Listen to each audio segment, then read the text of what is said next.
जनाब एंटरटेनमेंट की जब बात आती है तो फिर सबसे जो पहला नाम आता है वो आता है ऑस्कर्स का। और 2026 के जो ऑस्कर नॉमिनेशंस हैं एंड 98 एकेडमी अवार्ड्स जो हैं वो अनाउंस हो गए हैं। हमारे पास मौजूद हैं इस वक्त इस पर बात करने के लिए खुर्रम सुहेल साहब जो कि जर्नलिस्ट हैं और फिल्म क्रिटिक्स हैं। वेलकम करते हैं। अस्सलाम वालेकुम सर। वालेकुम सलाम। Welcome to the show and very good morning. Thank you.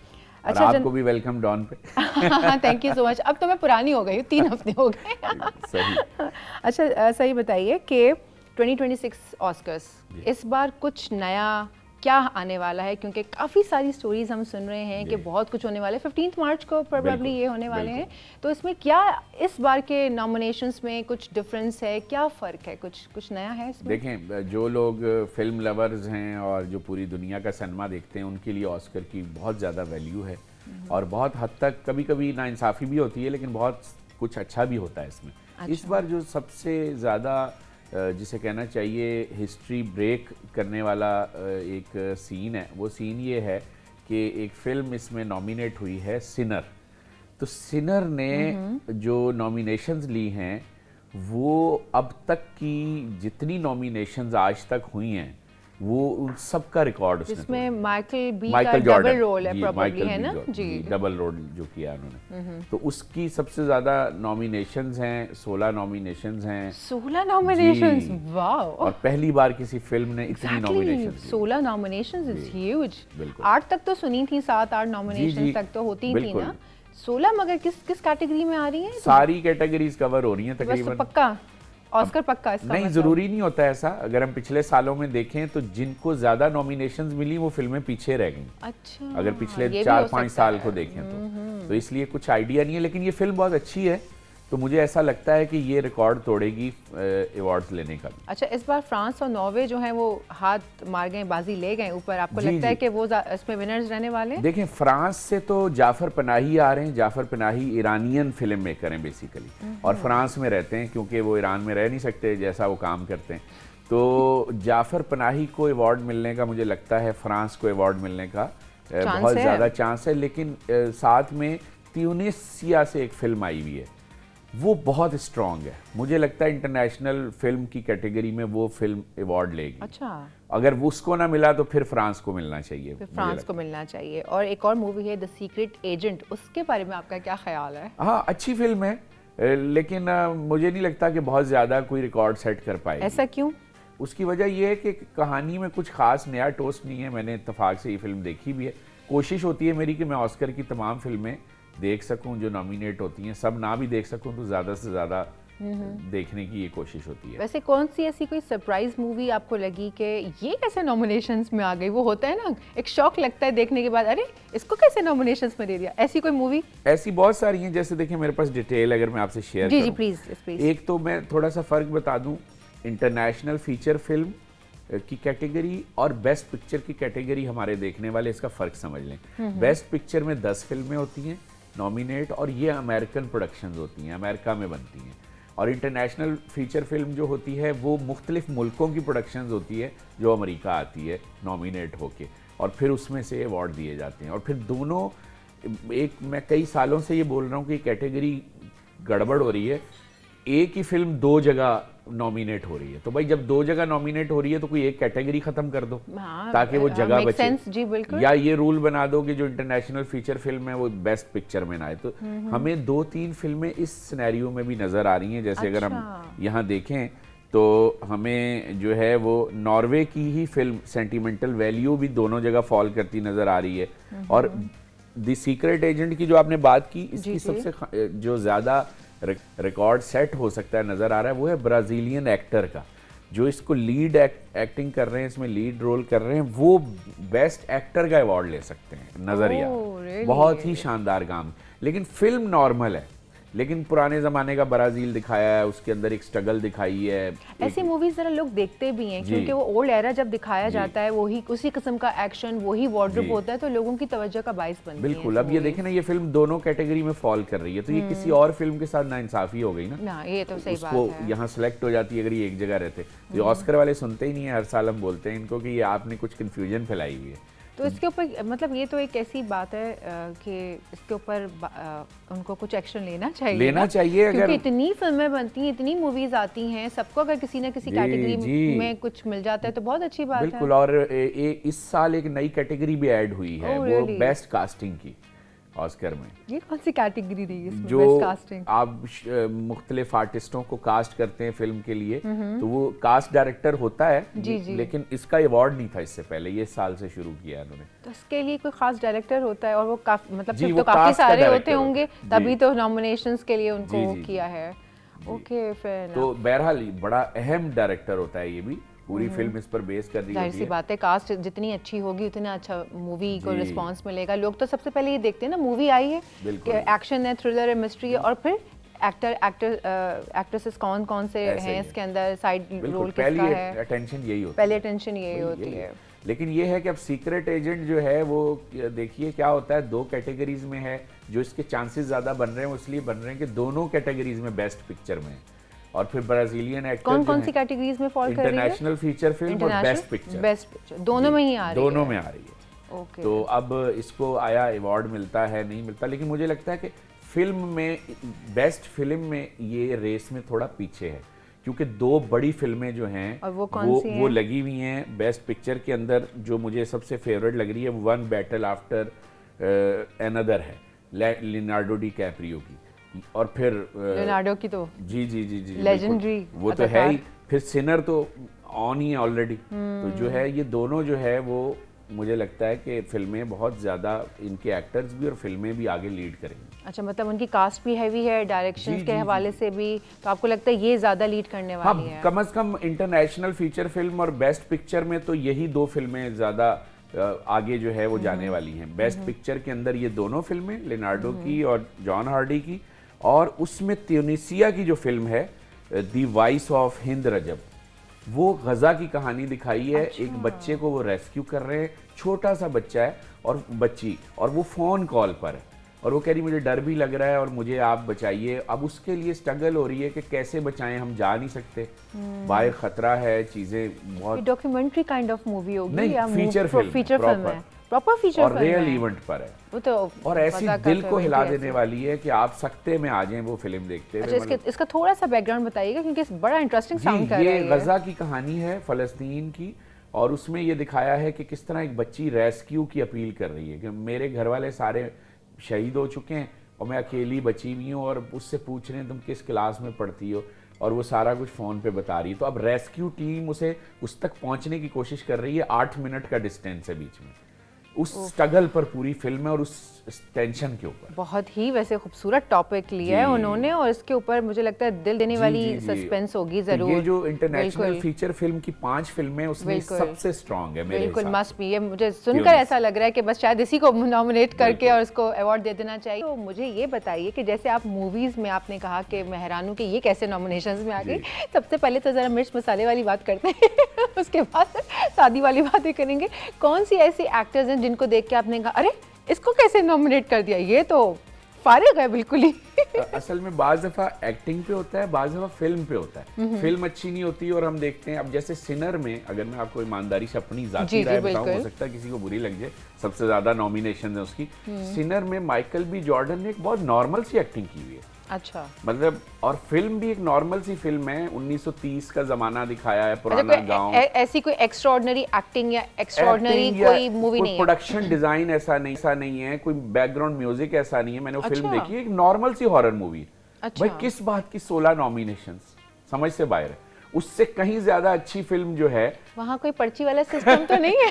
नहीं, बिल्कुल भी नहीं है। उनका सिस्टम है, ऑनलाइन वोटिंग होती है, एकेडमी के मेंबर्स वोट करते हैं और पूरा 1 महीने का प्रोसीजर होता है और किसी को नहीं पता होता कि किसको वोट हो रहा है। ओके, और इवन राजदारी में होता है, यानी कि इवन स्टेज पर एनवलप खुलने तक किसी एक्टर एक्ट्रेस को पता नहीं होता कि किसकी बारी आएगी। वाओ, इतना, तभी वो इतना नेचुरल एक्सप्रेशंस देते हैं, क्योंकि वो उनको पता ही नहीं होता वाकई। हमारे इंडिया पाकिस्तान की तरह थोड़ी है कि पहले से सब चीजें तय हुई हुई। पहले से तो इसलिए ये हैरत होती है कभी कभी एक्टर एक्ट्रेसेस पे भी होती है। इस बार मुझे सिनर पे हैरत थी कि इसको किस बात की इतनी सारी नॉमिनेशंस दे दी, उससे ज़्यादा बेहतर फिल्में पड़ी हुई हैं लिस्ट में। और वो जो एक्टर एक्ट्रेसेस की मैं बात कह रही थी, उसमें कौन है ऐसा कि आपको लगा ये कैसे आ गया भाई, इसको किसने नॉमिनेट कर नहीं, दिया? इस बार तो कोई नहीं है, इस बार सारे मुनासिब हैं। जैसे अगर मैं बताऊं आपको थोड़ा सा, अब इधर लियोनार्डो डिकैप्रियो तो आपको पता ही है, फिर माइकल बी जॉर्डन ने भी एक बहुत नॉर्मल अपने जितना एक कैपेसिटी उसकी थी उसने काम किया।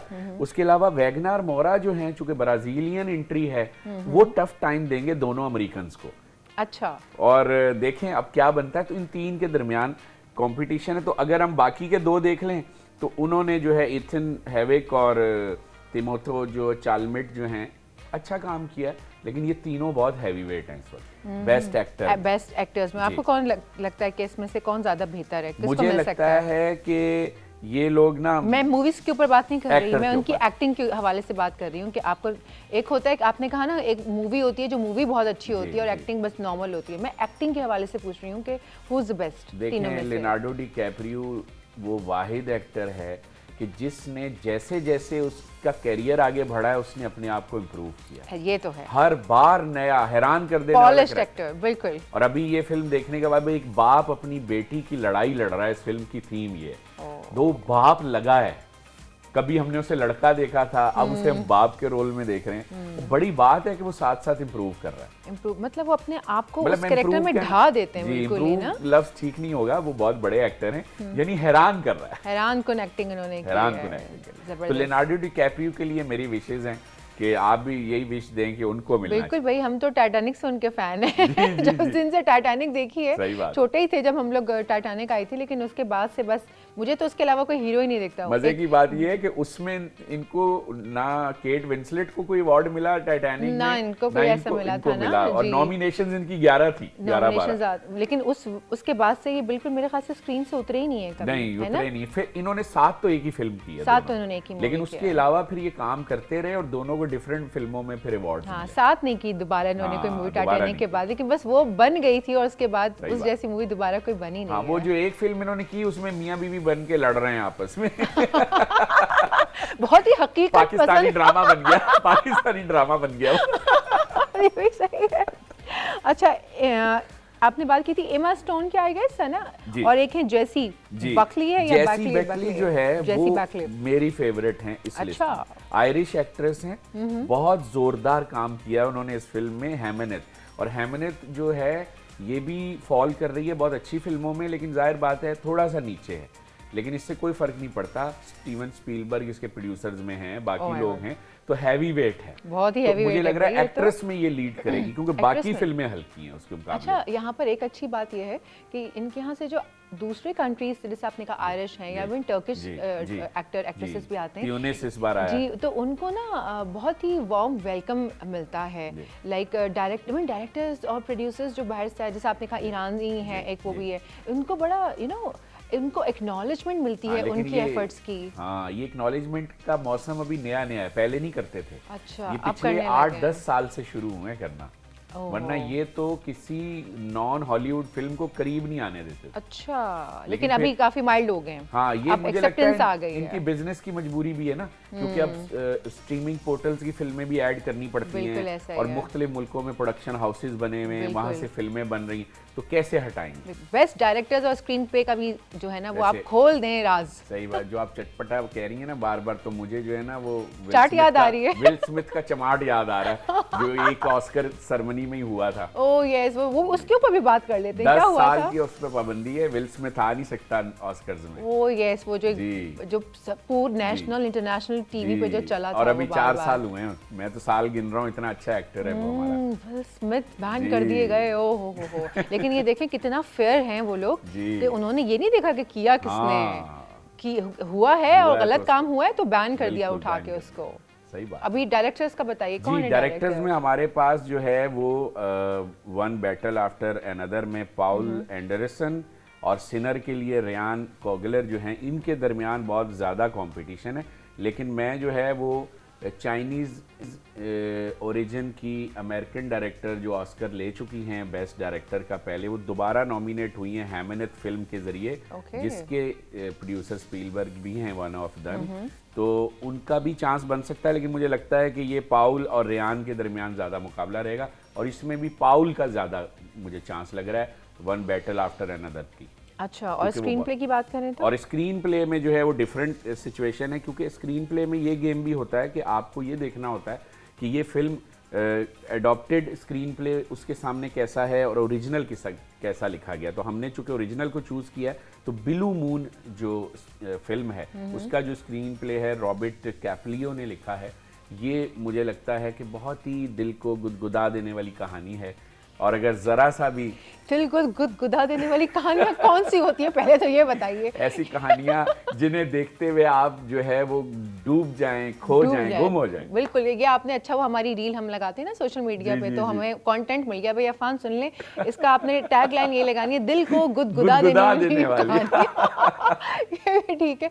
जाते जाते, क्योंकि हमारे पास जो है टाइम है वो इसका बहुत कम रह गया, तो मुझे जाते जाते बताइए कि आप क्या एक्सपेक्ट कर रहे हैं कि कौन सी मूवी है ये जो ऑस्कर लेके जाएगी, कौन सी बेस्ट एक्टर, एक्ट्रेस और डायरेक्टर आपकी नज़र में? देखें, इंटरनेशनल फीचर फिल्म में त्यूनिस की जो फिल्म है द वॉइस ऑफ हिंद रजब, आपको लगता है वही जाएगी? मेरे हिसाब से उसको मिलना चाहिए। बेस्ट एक्टर में लियोनार्डो डी कैप्रियो को मिलना चाहिए। बेस्ट एक्ट्रेस में जो है वो हमारी जो आयरिश एक्ट्रेस हैं जैसी, उनको मिलना चाहिए। और बेस्ट डायरेक्टर में जो है वो पाउल को मिलना चाहिए। और बेस्ट ओरिजिनल स्क्रीन प्ले में जो है मुझे लगता है ब्लू मून जो और है। अगर यहाँ पाकिस्तान में नॉमिनेशंस अगर डाली जाएं तो कौन आपको लगता है बेस्ट एक्टर होगा हमारे यहाँ? हमारे यहाँ बेस्ट एक्टर, हाँ, नुमान इजाज। नुमान इजाज। और एक्ट्रेस? सबा कमर।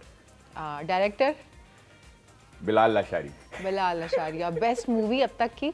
अब तक की दी legend of Maula Jatt. Oh yes, oh yes, वो तो कमाल की ही मूवी, मतलब वो नहीं होती, बन जाती है बस एक मूवी जो कमाल की होती है, जो आप भी एक्सपेक्ट नहीं कर रहे होते हैं, और हम कहते हैं कि जान लगा के बना देते हैं, लेकिन एक्सपेक्टेशंस इतनी हाई नहीं होती, बट फिर पब्लिक का रिस्पांस बहुत ज़बरदस्त आता है। तो वो वाकई ऐसी मूवी थी। बल्कि मुझे याद पड़ता है कि पाकिस्तान से भी एक दो मूवीज थी जो नॉमिनेशंस में गई थी, ऐसा ही है ना? हमने बहुत डिटेल में उसको यहाँ डिस्कस भी किया था डॉन पर। वो जॉयलैंड गई थी लास्ट, जॉयलैंड जो शॉर्ट लिस्ट भी हुई थी। और बस उसके अलावा और कोई अब तक मूवी नहीं गई है? नहीं, उसके अलावा कोई नहीं गई। कुछ फिल्में यहाँ से, देखिए फिल्में तो हर साल यहाँ से भेजी जाती हैं पाकिस्तान से। जो अकेडमी के अवार्ड्स के लिए कमेटी बनी हुई है, शर्मीन ओबैद चुनाय ने बनाई है, वो उससे फिल्म तो भेजते हैं, लेकिन वो रिसीव वहाँ होती है, नॉमिनेट नहीं होती, ना वो शॉर्ट लिस्ट होती है। लेकिन जाती हैं उस लेवल की मूवीज बन रही हैं पाकिस्तान में जो जाती हैं। कभी कभी लगता है इन्होंने दी लेजेंड ऑफ मौला जट के साथ बहुत ज्यादती की, उसके मुकाबले में इन्होंने जॉयलैंड को सिलेक्ट किया, जो कि बहुत ही बड़ी नाइंसाफी थी। लेकिन इस नाइंसाफी के ऊपर ज़रूर बात करेंगे। Thank you so much for coming Suhail साहब, इतने डिटेल में आपने सारा डिस्कस किया, और आपने जो सजेस्ट ऑस्कर वालों को दिया है वो भी, मेरा ख्याल है वो भी ऑस्कर वाले जो हैं उसको ज़रा ख्याल करें। तो भाई ये थी अब तक की खालिस मुखलिस रिपोर्ट नॉमिनेशंस और ऑस्कर को लेके।